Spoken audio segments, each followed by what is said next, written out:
Shalom, Bapak Ibu dan Saudara-saudari yang terkasih, jumpa lagi dalam Sikat Sabda Iman Katolik.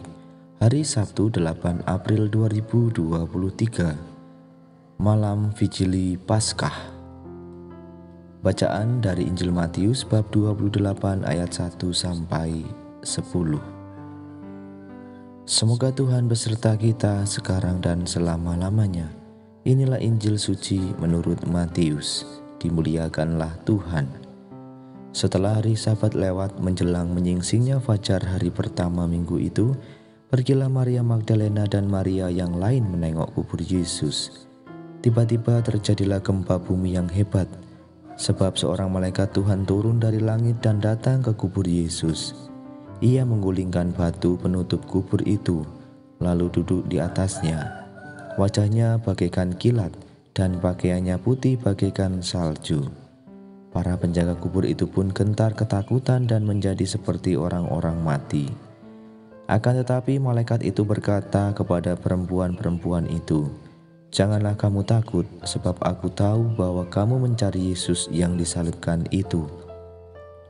Ia tidak ada di sini, sebab ia telah bangkit sama seperti yang telah dikatakannya. Mari lihatlah tempat ia dibaringkan.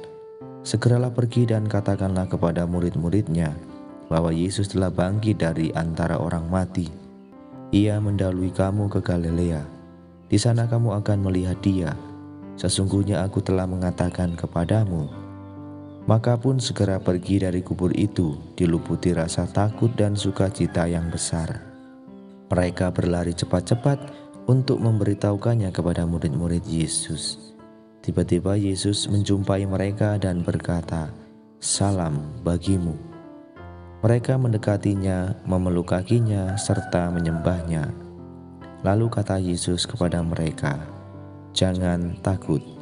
Pergi dan katakanlah kepada saudara-saudaraku supaya mereka pergi ke Galilea, dan di sanalah mereka akan melihat aku."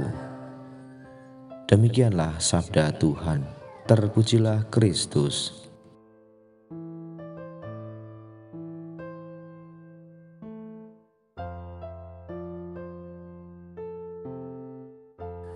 Bapak, Ibu, dan Saudara-saudari yang terkasih, para pendengar setia Sabda Iman Katolik dimanapun Anda berada, salam sehat dan berkah dalam. Dalam bacaan Injil yang kita dengarkan pada hari ini adalah kisah kubur kosong yang disusul kisah penampakan. Berkenaan penampakan Tuhan, narasi ceritanya sangat terbatas. Tuhan tidak menampakkan diri kepada para tokoh pemimpin, juga tidak kepada para musuh yang membunuhnya.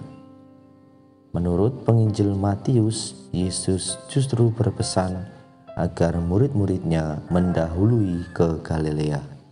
Di sanalah mereka akan melihat dan bertemu dengan Tuhan. Galilea adalah lambang keseharian dan kesederhanaan, di mana Galilea itu merupakan kampung halaman Yesus dan para murid-muridnya. Maka ada dua hal yang dapat kita renungkan bersama dalam peristiwa ini. Yang pertama adalah bagaimana Paskah adalah peristiwa keseharian kita. Peristiwa penampakan Tuhan tidak terjadi di kanisah, tidak terjadi di rumah-rumah sembahyang, dan tidak terjadi pula pada waktu para murid sedang berdoa. Justru Tuhan menampakkan diri dalam rutinitas kesibukan harian para murid.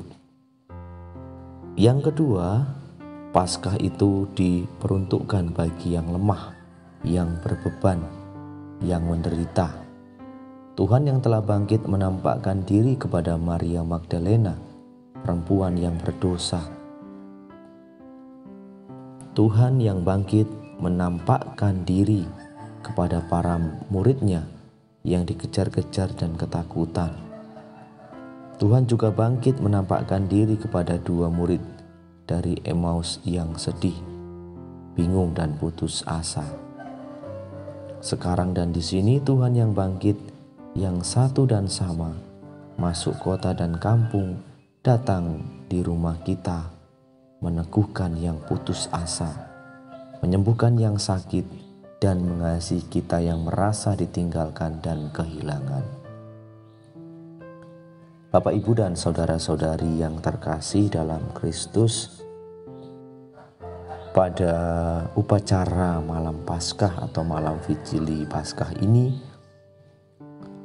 ada dua lambang utama, yaitu api baru dan lilin Paskah. Api baru itu melambangkan awal yang baru dalam hidup kita, yaitu hidup yang dihangati oleh api kasih Kristus. Lilin Paskah yang sudah diberkati melambangkan Kristus yang bangkit dengan jaya, bagaikan lilin yang memberi terang dan kehangatan melalui pembakaran dan pencairan diri sendiri. Demikian juga Kristus memberikan kita hidup baru dengan menghancurkan diri sendiri melalui penderitaan sengsara dan kematian. Bapak, Ibu, dan saudara-saudari yang terkasih dalam Kristus, maka melalui peristiwa kebangkitan mengajak kita untuk menikmati kebahagiaan tidak berdasarkan ilusi atau keinginan kita, tetapi berdasarkan kenyataan bahwa Allah mencintai kita tanpa batas dan tanpa syarat. Dosa manusia dan dosa pribadi tidak menghalangi citra Allah pada kita, bahwa kematian pun tidak mampu membatalkan kasih itu. Ini sebuah pewahyuan yang luar biasa, tak terpahami oleh pikiran manusia, namun sangat indah untuk dinikmati. Kemuliaan kepada Bapa dan Putra dan Roh Kudus, seperti pada permulaan, sekarang, selalu, dan sepanjang segala abad. Amin.